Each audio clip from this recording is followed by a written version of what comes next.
जी बिस्मिल्लाहिर्रहमानिर्रहीम। स्टूडेंट्स, आज हम लोग मोमेंट्स अबाउट मीन मालूम करेंगे।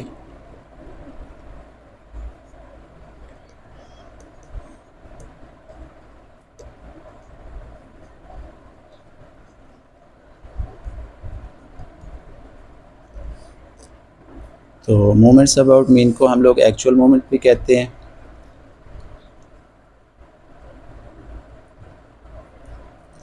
तो ये एक्चुअल मोमेंट्स हम फाइंड करेंगे और इसको हम जो है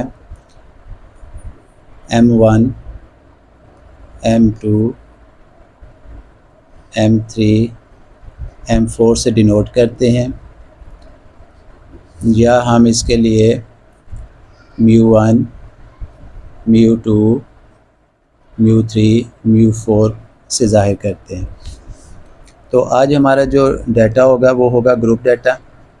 तो ग्रुप डाटा के लिए हम क्या करेंगे, इसको सॉल्व करेंगे। तो ग्रुप डाटा के लिए सबसे पहले हम इसके फार्मूले एक्सप्लेन कर लेते हैं। तो हमारे पास फर्स्ट जो होगा एक्चुअल मोमेंट M1, फार्मूला उसका होगा summation F into x minus X bar divided by summation F। जो सेकंड मोमेंट होगा हमारे पास M2, उसे हम कहेंगे summation F x minus X bar whole square divided by summation F। जो हमारे पास थर्ड मोमेंट होगा M3, summation F into X minus X bar whole cube divided by summation F। और जो फोर्थ मोमेंट हम मालूम करेंगे वो होगा हमारे पास summation F X minus X bar की पावर 4 ओवर समेशन F।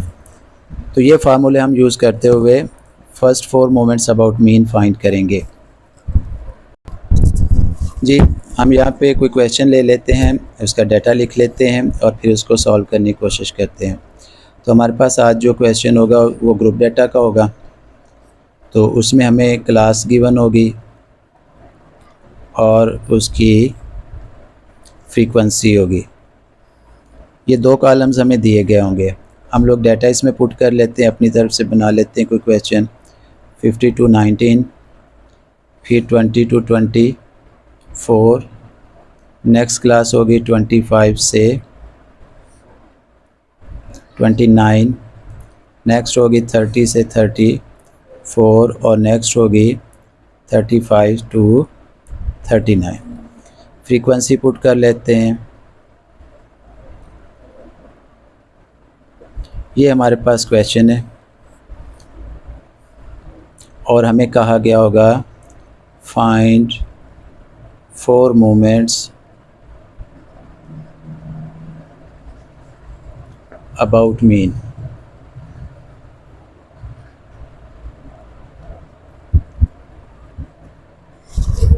जी, सबसे पहले हम लोगों ने, क्योंकि मीन अबाउट ये जो मोमेंट्स हैं मीन से करने हैं, तो सबसे पहले हमने डाटे से मीन मालूम करना है। तो हमें क्या करना होता है, सबसे पहले x मालूम करना होता है, जिसे हम मिड पॉइंट भी कहते हैं। तो x कैसे फाइंड करते हैं, लोअर लिमिट और अपर लिमिट को ऐड कर लेते हैं और 2 पर डिवाइड कर देते हैं। 15 + 19 डिवाइडेड बाय 2। जी, ये लोअर लिमिट होती है क्लास लिमिट और ये अपर क्लास लिमिट है, इसको सम करके 2 पे डिवाइड करेंगे तो ये हमारे पास आंसर आ जाएगा 17। सेम नेक्स्ट क्लास के लिए हम लोग करेंगे 20, इसको प्लस करके करेंगे तो 22, फिर सेम हम इसके लिए करेंगे तो 27, 32 और फिर इसके लिए करेंगे तो हमारे पास 37। तो ये सबसे पहले हम मिड पॉइंट मालूम कर लेंगे क्लासेस से। उसके बाद हम f और x को मल्टीप्लाई कर लेंगे। ये f की वैल्यू है और ये x जो हमने फाइंड आउट किया। तो 2 को 17 से मल्टीप्लाई करें 34, 5 को 22 से मल्टीप्लाई करेंगे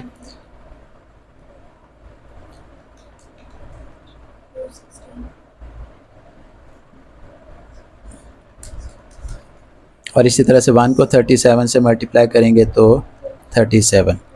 अब हम क्या करेंगे, इस fx के कॉलम का समेशन कर लेंगे और इस फ्रीक्वेंसी के कॉलम का समेशन कर लेंगे।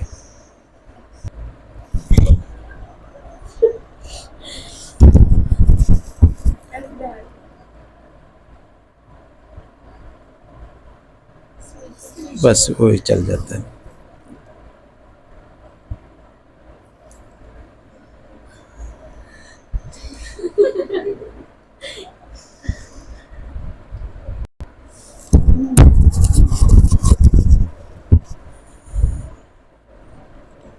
ये क्या करेंगे जी उसके लिए?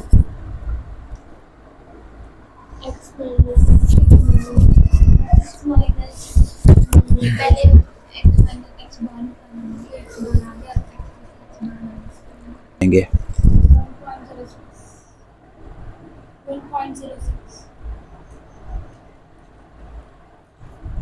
32 में से कर लें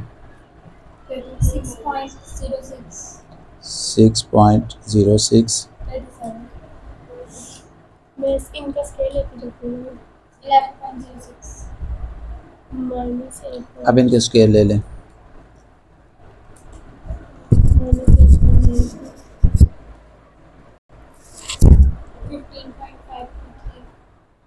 15.523 523 अब लिखवा लो खुल के, मैंने बंद कर दिया। ये पूरा कॉलम लिख लिया करेंगे, बस एक एक वैल्यू जो है हम निकालेंगे। 1.123 1.123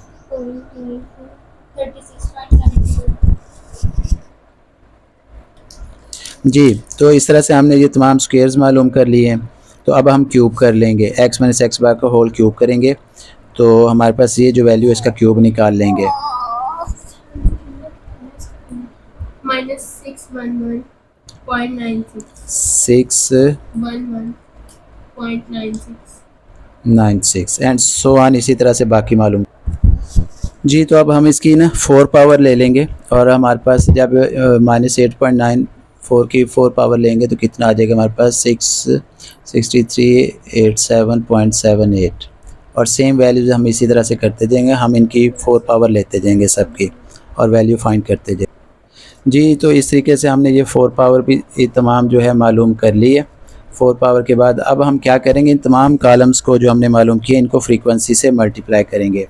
तो जब हम इनको फ्रीक्वेंसी से मल्टीप्लाई करेंगे तो हमारे पास इस तरह का ये टेबल बन जाएगा जिसमें होगी हमारी पहली वैल्यू होगी f into X minus X बार।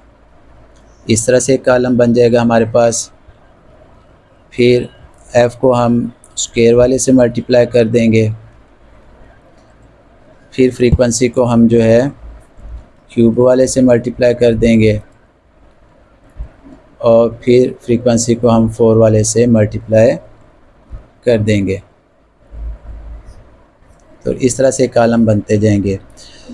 तो अब हमने क्या करना है जी, ये फ्रीक्वेंसी को पहले इससे मल्टीप्लाई कर देना है तो हमारे पास पहली वैल्यू आ जाएगी। तो -17.88 जी। तो हमने ये फर्स्ट फ्रीक्वेंसी को हमने इससे मल्टीप्लाई कर लिया। अब हम क्या करेंगे, फ्रीक्वेंसी को हम सेकंड कॉलम से मल्टीप्लाई करेंगे। 2 को जब हम 79.92 से मल्टीप्लाई करेंगे तो हमारे पास वैल्यू आ जाएगी जी 159.84। तो इसी तरह से बाकी हम फ्रीक्वेंसी को मल्टीप्लाई करेंगे। अब हम इसका क्यूब करेंगे, फ्रीक्वेंसी को क्यूब वाले से मल्टीप्लाई कर लेंगे तो इस तरह से वैल्यू आती जाएंगे। ये फ्रीक्वेंसी का है, हम इसको क्यूब से मल्टीप्लाई कर लेंगे। -829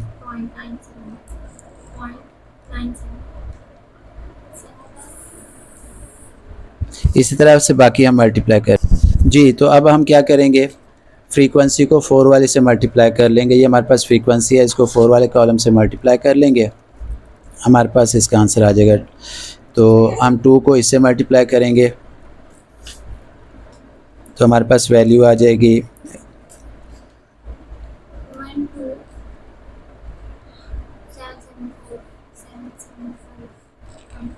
जी। बाकी भी इसी तरह से मल्टीप्लाई जी। अब हम इसका क्या करेंगे, इन 4 कॉलम जो बनाए हैं हमने इन सब का हम समेशन फाइंड कर लेंगे। तो इन सब का समेशन करने के बाद फिर फार्मूला अप्लाई करेंगे। जी स्टूडेंट्स, इन तमाम कॉलम्स के हमने क्या कर लिए हैं, समेशन फाइंड कर लिए। अब हम फार्मूला अप्लाई करेंगे और इनमें ये वैल्यूज़ पुट कर देंगे। तो जो हम फर्स्ट एक्चुअल मोमेंट मालूम करते हैं μ1, उसका फार्मूला था हमारे पास summation f into X minus X bar divided by summation f। तो हम क्या करेंगे, इनकी वैल्यूज़ पुट कर देंगे हमारे पास। तो फर्स्ट हमारे पास आया हुआ था हमारे पास 0, तो ओवर समेशन f जो था हमारे पास 19 था, तो डिवाइड करेंगे तो हमारे पास आंसर क्या आ जाएगा, 0 आ जाएगा। सेकंड जो मोमेंट है हमारे पास μ2 का फार्मूला लगाएंगे, तो summation f into X minus X whole square divided by summation f। इनकी वैल्यूज़ पुट करेंगे, हमारे पास है 477.55 डिवाइडेड बाय 19, 25.134। इसका आंसर आ जाएगा 25।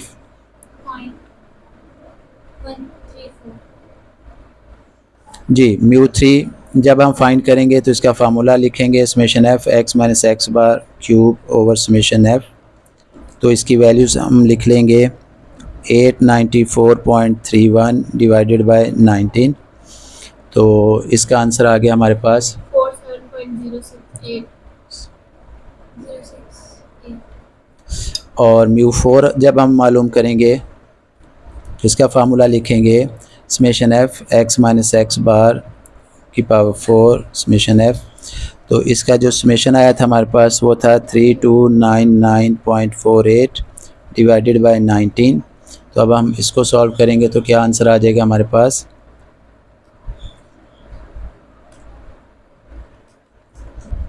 जी तो आंसर हमारे पास आ गया 173.65।